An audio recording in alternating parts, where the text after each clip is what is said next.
महिलाएं अब थोड़ा हो जाओ सावधान और दो अपने पति पे ध्यान, क्योंकि इलाहाबाद हाई कोर्ट ने नया फैसला सुनाया है। अब शादीशुदा पुरुष भी किसी दूसरी महिला के साथ लिव इन रिलेशनशिप में रह सकते हैं और इसे कानूनी अपराध नहीं मानता। मतलब अगर आपका पति या परिवार में कोई ऐसा कदम उठाता है तो ये कानून तौर पे अपराध नहीं है। अपने पति को सिर्फ प्यार और समझ से ही संभाल सकती है, क्योंकि अब कानून आपका साथ नहीं देगा। अपने अधिकार जाने और रिश्ते को मजबूती से थांब के रखें। रिलेशनशिप सध्या भारतामध्ये हा खूप चर्चेचा विषय आहे। वैवाहिक वाद निर्माण होतात पती पत्नीमध्ये। पतीचं कुठंतरी आपण त्याला आपल्या भाषेत लफडं म्हणतो, पत्नीचं कुठंतरी असतं आपण त्याच्या भाषेत लफडं म्हणतो। अनेक वेळा तरुण तरुणी जे असतात ते सुद्धा लग्न न करता बरोबर राहतात। हा सगळा प्रकार लिव्ह इन रिलेशनशिपमध्ये येतो। त्याच्यामध्ये बऱ्याच वेळा आंतरजातीय हा प्रकार पण घडलेला असतो। पण सध्या 3 कोर्टाने यामध्ये खूप महत्त्वपूर्ण निर्णय दिलेला आहे, ज्याच्यामध्ये काही जोडप्यांना सुरक्षा पण दिलेली आहे।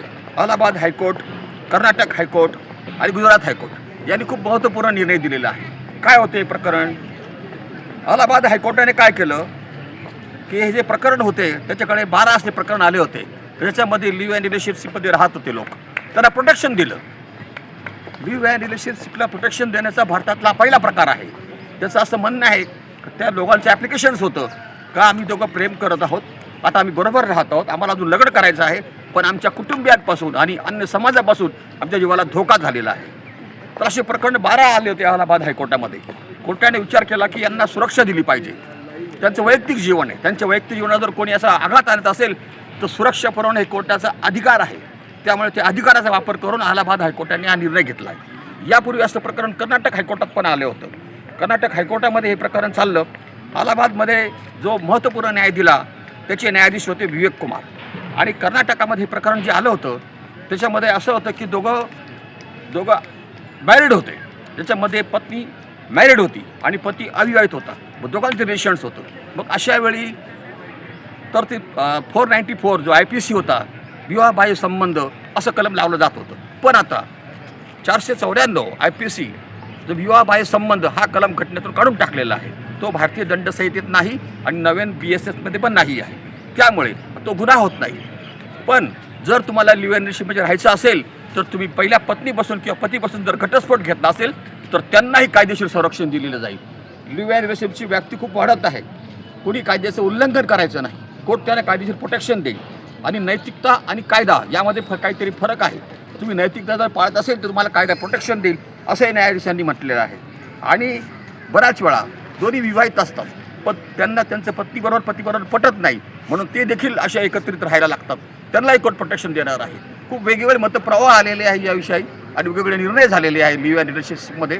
आपल्याला जर लिव्ह इन रिलेशनशिपमध्ये राहायचं असेल तर बिंदास राहा, पण आपली पत्नी किंवा पती विवाहित असेल त्याचा घटस्फोट होणं आवश्यक आहे। आणि आपण जर तरुण असाल, आपल्याला राहायचं असेल तर आपण बिंदास राहू शकतात, त्याला जात पातीचा काही संबंध नाही। लक्षात घ्या, लिव्ह इन रिलेशनशिप कायदा हा खूप महत्त्वाचा आहे, ज्याला भारतामध्ये अजून कायदेशीर मान्यता नाही, पण सर्वोच्च न्यायालयात, उच्च न्यायालयात असे खूप प्रकरण येत आहे, त्यामुळे यावर तोडगा निघालेला आहे। धन्यवाद।